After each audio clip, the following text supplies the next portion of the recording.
विचार करो, आज बुढ़ापे में माता पिता हमें बोझ लगने लगते हैं।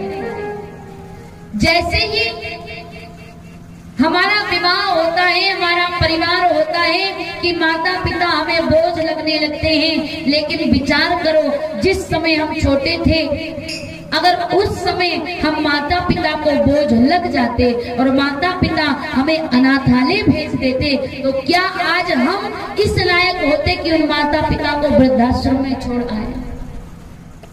आज का बेटा भगवान की आराधना करता है, नवरात्रि चल रही है, माँ की आराधना करता है, मनाता है, प्रार्थना करता है। नवरात्रि में माँ के दर्शन करने के लिए जाता है, पैदल यात्रा करता है, ध्वजा चढ़ाता है, नारियल चढ़ाता है कि माँ प्रसन्न हो जाए। लेकिन याद रखो, जन्म देने वाली माँ अगर घर में दुखी है, हमें पालने वाली माँ अगर घर में दुखी है, 9 महीने कोख में रखने वाली माँ अगर दुखी है, तो माता को आप कितने ही नारियल चढ़ा लो, वो कभी प्रसन्न होने वाली नहीं है। माँ बाप जब तक जीवित रहते हैं तब तक वो हमें बोझ लगते हैं। लेकिन माँ बाप क्या होते हैं, ये माँ बाप के चले जाने के बाद पता चलता है। जब हमारे माँ बाप नहीं होते हैं तब हमें एहसास होता है कि माँ बाप आखिर क्या चीज होती है। माँ बाप जब तक रहते हैं हमें बोझ लगने लगते हैं कि हमारे पिताजी ऐसी बात कहते हैं, माँ ऐसी बात, ये काम करना पड़ता है, ये सेवा करनी पड़ती है, उनकी बात माननी पड़ती है, हर बात पूछनी पड़ती है। लेकिन जब वो माता पिता इस संसार से चले जाते हैं और तब हमें समझ नहीं आता कि हम कोई कार्य कर रहे हैं तो हम सलाह किससे ले।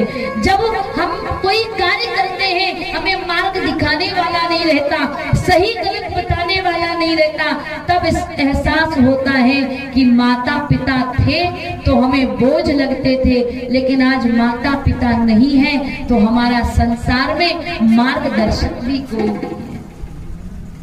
आज का बेटा माँ बाप को वृद्धाश्रम छोड़ देता है, बेटे और पिता में झगड़े होते हैं, लेकिन मर जाने के बाद वही बेटा अपने माँ बाप का तर्पण करने के लिए, अभी पितृपक्ष निकले, तर्पण के लिए इलाहाबाद गया जी, प्रयागराज जाकर उनका तर्पण करता है, श्राद्ध करता है। इसीलिए तो संत विद्वान कहते हैं कि जियत रहे तब दंगम दंगा और मरे हाड़ पहुंचावे गंगा। जब तक वो हमारे पास रहेंगे तब तक हमें उनकी कीमत समझ में नहीं आती है। जब तक वो हमारे साथ रहेंगे तब तक हम उनकी सेवा नहीं कर पाते हैं। जब तक माँ बाप हमारे साथ रहते हैं हम उनका मूल्य नहीं समझ पाते हैं। लेकिन मर जाने के बाद हमें पश्चाताप होता है, हमें याद आती है, कदम कदम पर, हर एक कार्य पर हमें याद आती है। और जब हम सिर्फ पछता सकते हैं, क्योंकि जब तक माँ बाप जीवित रहे हमें उन्हें 2 समय भोजन नहीं दे सके, और मर जाने के बाद उनके नाम से हवन धूप करते हैं, ब्राह्मणों को भोजन कराते हैं, श्राद्ध करते हैं, दान पुण्य करते हैं, लेकिन किस मतलब का? जब वो जीवित थे सिर्फ हमसे 2 समय की 2-2 रोटी चाहते थे, हम उन्हें नहीं दे सकते, लेकिन मर जाने के बाद दिखावा इतना करते हैं जिसकी हद नहीं। इसीलिए कहा जाता है सावरिया हो पारी लगाओ, ओ सखी मेरी झूठी जिंदगानी, सावरिया हो पारी लगाओ, ओ सखी मेरी झूठी जिंदगानी, सावरिया हो पारी लगाओ, ओ सखी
झूठी जिंदगानी।